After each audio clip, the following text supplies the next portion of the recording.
Hello friend, स्वागत है आपके अपने YouTube channel math tricks bye भाई में।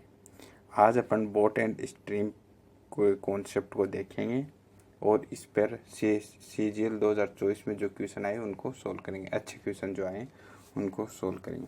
पहले मैं इसके बारे में आपको थोड़ी बेसिक डिटेल दे देता हूँ। देखो, डाउन स्ट्रीम और अप स्ट्रीम। डाउन स्ट्रीम क्या होती है? जिसमें बोट और धारा दोनों एक साइड चले। और अप स्ट्रीम क्या होती है? जिसमें बोट और धारा दोनों अपोजिट चले। ठीक है। अब जैसे मेरे हिंदी मीडियम भाई लोगों को याद नहीं रहता कि कौन सी अप स्ट्रीम है और कौन सी डाउन स्ट्रीम। देखो, जो डाउन टू अर्थ होता है उसके साथ आदमी कनेक्ट होते चलते हैं, यानी डाउन स्ट्रीम में हमेशा दोनों जुड़ेंगी, यानी सेम डायरेक्शन में होगी। और अप स्ट्रीम में क्या होंगी? अपोजिट डायरेक्शन में होंगी। तो क्या होगा? माइनस होगी।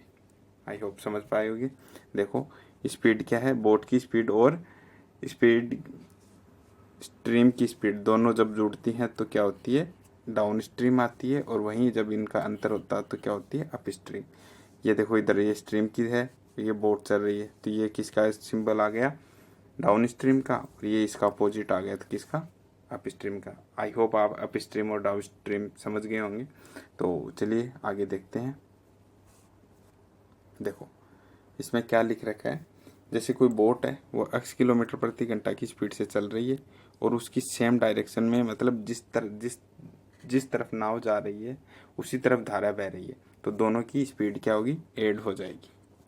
इसके अपोजिट, जिस साइड बोट जा रही है उसके अपोजिट साइड में अगर स्ट्रीम जा रही है तो उनकी जो स्पीड है वो घट जाएगी, आपस में घट जाएगी।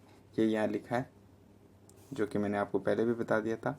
इसको अपन कुछ इस प्रकार लिख सकते हैं, जैसे मान लो कि बोट x किलोमीटर प्रति घंटा की जा रही है, स्ट्रीम y किलोमीटर है, तो ये पहले अपन बता ही दिया। और मान लो कोई d डिस्टेंस है, तो ये t साइन में d upon x minus y, ये कब करेगा? अप स्ट्रीम में। और डाउन स्ट्रीम में क्या करेगा? d upon x plus y. ये सब मैंने आपको बता दिया। आई होप आपको upstream type downstream अच्छे से समझ में आ गया होगा।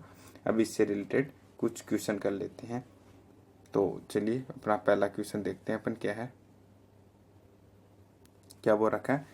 यदि एक नाव धारा की दिशा में 55 किलोमीटर की दूरी तय करती है, यानी धारा की दिशा में, क्या हो गया? Down stream. डाउन स्ट्रीम हो गया तो x प्लस वाई। ठीक है। वो ये 55 किलोमीटर 5 घंटे में दूरी तय करती है, तो 1 घंटे में कितनी आ गई? 11 किलोमीटर। समझ गए? जबकि इसकी विपरीत दिशा में समान दूरी तय करने में उसको 11 घंटे लगते हैं। यानी विपरीत दिशा में क्या होती है? Up stream. अप स्ट्रीम में क्या होगी? यानी कि जो स्पीड है वो आपस में घटेगी। तो ये 55 किलोमीटर की दूरी तय करने में उसको 11 घंटे लगते हैं, तो ये अब ये 5 घंटे में दूरी तय करेगा। सॉरी, 11 घंटे लगते हैं तो 5 किलोमीटर पर घंटे की स्पीड से तय करेगा। और ये 11 किलोमीटर पर घंटे की स्पीड से x प्लस वाई की स्पीड करेगा। इनको सोल्व करेंगे तो y से y कट गया, 2x बराबर आ गया 18 और x बराबर आ गया 9 किलोमीटर। क्या कर दिया? सॉरी सॉरी सॉरी सॉरी, 16 और ये कितना हो जाएगा? 8 किलोमीटर, जो कि अपना आंसर है। अब लेकिन अपने को ये नहीं पूछा, यही पूछा है कि नाव की स्पीड क्या? नाव की स्पीड 8 किलोमीटर प्रति घंटा है, यही पूछा है अपने को। चलिए नेक्स्ट क्वेश्चन देखते हैं। नेक्स्ट क्वेश्चन बोल रहा है कि एक स्थिर जल में, 1 सेकेंड देख लेते हैं क्या बोल रहा है।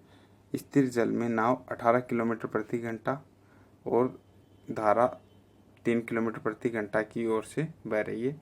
यदि धारा के अनुकूल 105 किलोमीटर, यानी कोई दूरी है 105 किलोमीटर, उसमें अगर कोई आदमी धारा के अनुकूल जाएगा, यानी दोनों डाउन स्ट्रीम जाएंगे, तो इनकी रिलेवेंट स्पीड क्या हो जाएगी? 18 प्लस 3 21। वही अगर वो अप स्ट्रीम जाएगा, ठीक है, तो अप स्ट्रीम कितना होगा? अप स्ट्रीम जाएगा तो वही 105 किलोमीटर अप स्ट्रीम जाएगा, तो कितनी होगी रिलेवेंट स्पीड? 15। तो ये पूछा कि ऐसा जाने पर उसको कितना टाइम लगा। टाइम।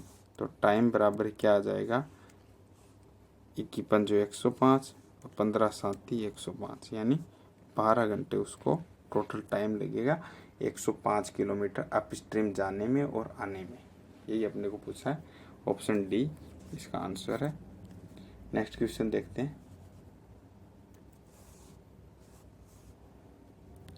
नेक्स्ट क्वेश्चन क्या कह रहा है, यदि एक मोटर बोट जिसकी स्थिर जल में चाल 15 किलोमीटर है और धारा के अनुकूल 50 किलोमीटर है, धारा के अनुकूल 50 किलोमीटर जाने और आने में 7.5 घंटे लगते हैं, तो धारा की गति पूछ रहा है। देखो ऐसे क्वेश्चन को वैसे ऑप्शन मेथड से करते हैं, तो चलिए मैं आपको बताता हूँ कैसे ऑप्शन मेथड का काम मिलेंगे। पहले इसको एक फॉर्मेट में लिख लेते हैं ताकि अच्छे से समझ में आ जाए। देखो ये 50 किलोमीटर है, वो धारा के अनुकूल जाएगा, तो अपने को क्या है, किसकी जल में मतलब बोट की स्पीड तो दे ही रखी है, यानी 15 + x 15 + y क्या है यहाँ पे, बोट की स्ट्रीम की स्पीड, तो ये तो होगी 15 + y, वही 50 किलोमीटर वापस भी आएगा, तो वापस आएगा तो अप स्ट्रीम में आएगा तो क्या होगा, माइनस होगा, और ये करने में उसको 7.5 घंटे लगते हैं। ऐसे क्वेश्चन को अगर आप वैसे इक्वेशन बना के सोल्व करोगे तो ज़्यादा हेक्टिक हो जाएगा। सीधा ऑप्शन वैल्यू पे काम करते हैं। तो ऑप्शन ए है, देखो अगर मैं इसकी जगह 5 रखता हूँ तो ये टोटल कितना हो गया, 20, और जब ये पूरा 20 हो गया तो यहाँ कितना आ गया, 2.5। वही जब इसकी जगह 5 रखूँगा तो क्या हो गया, ये 10, और ये 10 में 50 का भाग दूंगा तो आ गया 5, यानी अपना ऑप्शन ए इस पे सेटिस्फाइज कर गया, 7.5 घंटा, जो कि अपना आंसर हो गया, क्योंकि ऑप्शन मेथड से इजीली सॉल्व हो जाएगा। नेक्स्ट क्वेश्चन देखते हैं। देखो एक नाव धारा की विपरीत दिशा में 54 किलोमीटर 6 घंटे में दूरी तय करती है, यानी वही x - y कितने हो गया, 9 किलोमीटर प्रति घंटा, यही है। यदि धारा की चाल, यानी धारा की चाल कितनी दे रखी है, उसमें y बराबर दे रखी है 4.8। अब y बराबर 4.8 दे रखी है, तो x बराबर कितना हो गया, 13.8, क्योंकि यहाँ पे y की वैल्यू रखूँगा तो वो इधर जाके 8 हो जाएगी। आई होप समझ गए हो गया। अब ये क्या बोल रहा है, 279 किलोमीटर है, वो दूरी धारा की दिशा में तय करनी है, यानी दोनों की रिलेवेंट स्पीड, अब स्ट्रीम की और बोट की स्पीड जुड़ जाएगी, तो ये कितना हो गया, 8 दूनी 16 17 1 18 18.6। अब इसको सोल्व करते हैं। देखो क्या ऊपर 0 आ गया, तो अब किससे कट रहा है, हाँ 31 से कट रहा है। देखो 31 को ये 6 बार हो गया, और ये 31 नम्मा हो गया 9 बार, और ये इससे कट गया 15 बार, 15 × 90, यानी अपना आंसर आ गया 15, ऑप्शन डी। नेक्स्ट क्वेश्चन देखते हैं। आई होप आपको ये क्वेश्चन समझ में आ रहे होंगे। नेक्स्ट क्वेश्चन है, तो इसको मैं एक अलग मेथड से कराऊंगा, और अगला ऐसा ही एक क्वेश्चन है जिसको मैं जो नॉर्मल मेथड है जिसको सभी कराते हैं वैसे कराऊंगा। तो देखो पहले क्या हो रहा है, किसी चाल से चलती हुई एक मोटर बोट विपरीत दिशा में क्या होती है, वो अप स्ट्रीम, ठीक है, और सेम दिशा में क्या होगी, डाउन स्ट्रीम। ओके, तो वो डाउन स्ट्रीम चलती है 40 और अप स्ट्रीम चलती है वो 24। टोटल टाइम लगता है उसको 17। क्वेश्चन में दे रखा है सब चीज। वहीं अगली बार क्या बोल रहा है, 10 घंटे का टाइम लगता है उसको, और वो धारा की दिशा में वही अप स्ट्रीम 32 और डाउन स्ट्रीम 12 ये चलती है।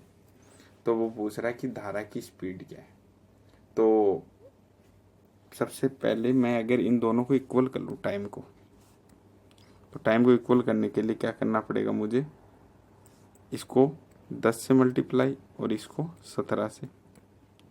इसको 10 से करूँगा तो ये हो गया 400, इधर 240, और इधर करूँगा तो 17 × 51 और 17 × 2 = 34, यानी 544। और ये कितना हो गया 17 एकम 17, 17 दूनी 34, 204। अब आप समझ पाए होंगे कि ये डाउन स्ट्रीम है, इन दोनों का अंतर कितना आ गया 144। डाउन स्ट्रीम का तो क्या होता है, बोट और स्ट्रीम की स्पीड का ऐड होना, ये ऐसे। ठीक है, एक मिनट फिर से लिख देता हूँ, बोट और प्लस स्ट्रीम, यही तो होता है डाउन स्ट्रीम। और वहीं इसके बराबर में अब क्या आ जाएगा, ये 144 है सॉरी, इसके बराबर में क्या आ जाएगा 36 kilometre, sorry 36 boat and stream का अंतर। ठीक है, 18 एकम 18, 18 चौके 144। वहीं बी और एस क्रॉस मल्टीप्लाई करके अगर इनको सोल्व करेंगे तो इनका मान आएगा 5 और 3। और अपने को पूछा है स्ट्रीम की स्पीड कितनी है, स्पीड कितनी होगी, या तो 3 होगी या 3 का मल्टीपल होगी, तो इसमें 3 ही ऑप्शन दे रखा है, तो जो कि अपना आंसर है। आई होप आपको ये क्वेश्चन समझ में आया होगा। अगर आपको इस मेथड से नहीं आया तो अगला क्वेश्चन मैंने थोड़े अलग मेथड से कर रखा है, तो चलिए उसको देख लेते हैं। देखो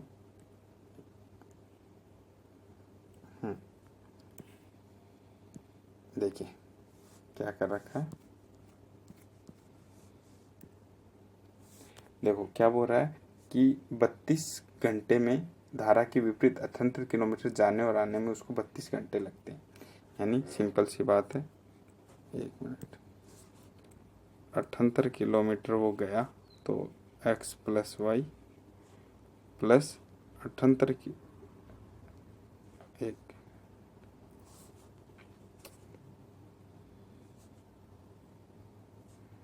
78 किलोमीटर वो आया, x माइनस वाई, उसको कितना 32 घंटा लगा। नेक्स्ट क्या बोल रहा है, 9 घंटे लगे उसको। 15 किलोमीटर विपरीत आ रहा है तो विपरीत आ रहा है तो विपरीत के नीचे लिखेंगे x minus y plus 52 kilometre x plus y. अब देखो, एक तो मैंने वो आपको उस हिसाब से लिख कर इक्वल करके दिखाया था, एक मैं बता रहा हूँ हिट एंड ट्रायल से। हिट एंड ट्रायल का मतलब क्या है, अब देखो मुझे यहाँ पे 32 लाना है, और अब ये थोड़ा सा देखो यहाँ पे 78 है और यहाँ पे 52 है, यानी ये 13 से कट रहे हैं। तो मैं इसको एक बार ट्राई मारूंगा कि यहाँ पे मैं 13 लिखता हूँ, तो ये 13 से कटेगा तो ये 4 हो गया, और ये 13 से खाने 78 हो गया। ठीक है, अब यहाँ पे मुझे कम इस ऐसी संख्या से काटूँ जिसका 5 आ जाए, तभी तो ये 9 होगा। तो ये मैं x माइनस वाई बराबर 3 लिखूँगा। ठीक है, अब ऊपर वाले में भी देख लेता हूँ, अगर उधर 32 आ गया तो मेरा ये मामला सेट हो गया। तो यहाँ पे x माइनस वाई बराबर 3 रखूँगा, तो 3 दूनी 6 और 3 6 18, 26 और 6 जोड़ूंगा तो मैं 32 आ गया। यानी ये बात सेटिस्फाई हो गई, यानी मेरे पास क्या हो गया कि x प्लस वाई बराबर आ गया 13 और x माइनस वाई बराबर आ गया 3। ठीक है, अब x बराबर आ गया 8 और y बराबर आ गया मेरे पास 5। ठीक, अब क्या बोल रहा है, नाव स्थिर जल में 12 घंटे में कितनी दूरी तय करेगी, तो ये उसकी स्पीड है किलोमीटर प्रति घंटा, और ये भी किलोमीटर प्रति घंटा है, ये स्ट्रीम की है ये बोट की है, तो ये हो गया 12 × 96 किलोमीटर प्रति घंटा। आई होप आपको ये क्वेश्चन समझ में आएगा। दोनों क्वेश्चन मैंने अलग अलग मेथड से बता दिए, ये सिंपल है, मुझे ये थोड़ा इजी लगता है, क्योंकि बहुत सी जगह ऐसे आ जाते हैं कि अपन वैल्यू पुटिंग से एज्यूम नहीं कर पाते, तो वो पीछे वाला मेथड ज़्यादा इक्वल है। इस क्वेश्चन को आप थोड़े से देखो तो आप बहुत इजीली सोल्व कर सकते हो। देखो क्या मैं क्या बताना चाह रहा हूँ, देखो ऐसे नहीं मैंने इसके ऑप्शन चेंज किए हैं, जो ऑप्शन एग्जाम में है वही ऑप्शन है। तो देखो मैं क्या बता रहा हूँ, क्या बोल रहा है कि स्थिर जल में 12 घंटे में, यानी वो कुछ दूरी तय करेगा मान लिया, ठीक है, और वो 12 घंटे में तय करेगा तो उसकी कुछ स्पीड होगी, यानी d बराबर क्या होगा 12x। यानी ये देख ले कि जो भी आंसर 3 का मल्टीपल है वही अपना आंसर है, ये 3 का नहीं है, ये 3 का नहीं है, ये एक 3 का है और ये 3 का नहीं है। सिंपल, अपने को सोल्व ही नहीं करना पड़ा। सॉरी क्या कर दिया मैंने, जल्दी देखो 92 थोड़ी है, 96 है। देखो ये है 3 का मल्टीपल और ये 3 का मल्टीपल नहीं है ना, तो कितना इजीली सॉल्व हो गया, कुछ चेक ही नहीं करना पड़ा। तो ये अपन ऐसे भी एग्ज़ाम में देख सकते हैं कि आपका क्वेश्चन इजीली सॉल्व हो रहा हो। चलिए आज का लास्ट क्वेश्चन देखते हैं। क्वेश्चन क्या है, देखो क्या बोल रहा है कि एक आदमी स्थिर जल में 8 किलोमीटर की स्पीड से दूरी तय करता है। देखो और ये स्थिर जल में उसकी मतलब बोट की स्पीड है, मान लिया वो डी दूरी तय कर रहा है 8 किलोमीटर प्रति घंटा की स्पीड से, और उसे कुछ एक टाइम लगा। एक क्यों माना, क्योंकि आगे वो 3 गुना की बात कर रहा था तो मैंने एक मान लिया। आगे देखो, वही वो डी दूरी जब वो धारा की विपरीत तय करेगा। समझाता हूँ मैं आपको, पहले मैं लिख लेता हूँ। तो उसको 3 गुना समय लगेगा। देखो अब क्या है, बोट की स्पीड है 8 किलोमीटर प्रति घंटा, ठीक है, और धारा की गति अपने को ज्ञात करनी है, ठीक है। तो अब वो एक फिक्स डिस्टेंस तय करता है, तो डी बराबर total speed x plus y यानी 8 प्लस वाई बराबर मान लिया मैंने 1 घंटे में तय करता है। और वहीं अगर वो विपरीत यानी अब स्ट्रीम और बोट की धारा अलग अलग, स्ट्रीम और बोट की स्पीड अलग अलग होगी, क्रॉस में चलेगी, तो उसको टाइम ज़्यादा लगेगी। यानी जब वो सेम डायरेक्शन में चल रहे हैं तो मान लिया उसको 1 घंटा लग रहा है, लेकिन जब वो विपरीत डायरेक्शन में जब रहे हैं तो उसको 3 घंटा लग रहा है, ठीक है। समझ गए होगे आप। अब ये देखो, इसको मैं ऐसे सोल्व करता हूँ, डी तो इक्वल है तो इसको लिखता हूँ 8 प्लस वाई बराबर 8 3 24 माइनस 3 वाई। इधर लेके आता हूँ 4 वाई बराबर 16 और वाई बराबर कितना 4। अब अपने को पूछा क्या, वाई की स्पीड ही पूछी, तो ये ऑप्शन है। I hope boat and stream का आपको एक कॉन्सेप्ट क्लियर हुआ होगा। एग्ज़ाम में वैसे इसके कुछ खास क्वेश्चन नहीं आते, लेकिन ये वाला कॉन्सेप्ट एग्जामिनर का फेवरेट कॉन्सेप्ट है। इस पे वो क्वेश्चन पूछता है और कैलकुलेशन बेस्ड क्वेश्चन डाल देता है। तो मैं आपको सजेशन करूँगा कि आप इस मेथड से सोल्व करने की कोशिश कीजिए, आपको इजी रहेगा। एग्ज़ाम में 1 या 2 क्वेश्चन सोल्व करोगे तो आप समझ जाओगे कि मैं क्या कहना चाह रहा हूँ। और ये क्वेश्चन सारे एसएससी सीजीएल 2024 प्री में पूछे गए थे। तो थैंक यू फ्रेंड्स, अगर आपको एक आज का वीडियो या पूरा कॉन्सेप्ट समझ में आया बोट एंड स्ट्रीम का, तो हमारे चैनल को सब्सक्राइब करें, वीडियो को लाइक करें और अपने फ्रेंड्स लोगों को शेयर करें। और यदि आपको कोई डाउट रहता है या किसी क्वेश्चन में आपको डाउट रहता है तो आप हमारे टेलीग्राम चैनल के साथ जुड़ जाइए, उसका लिंक भी मैं वीडियो के डिस्क्रिप्शन में प्रोवाइड करवा दूंगा और आप वहाँ पे अपनी कोई भी क्यूरी भेज सकते हैं, मैं उसका वीडियो सॉल्यूशन प्रोवाइड करवा दूंगा। अगर आपसे एक सजेशन और आप हमें कमेंट करके बता सकते हैं, एक तो हम किसी प्रकार का वीडियो में सुधार करें या फिर ऐसे ही वीडियो आपको पसंद आ रहे हैं, तो अगर आप कंटिन्यूस आते हैं तो फिर इसके लिए भी मुझे कमेंट करें, ताकि हम इसके बारे में ऐसे ही हम एक परफेक्ट यानी किसी भी एक टॉपिक पर उससे रिलेटेड क्वेश्चन लेके आएँ और आपको एक पूरा कॉन्सेप्ट समझ में आ जाए। Thank you friends.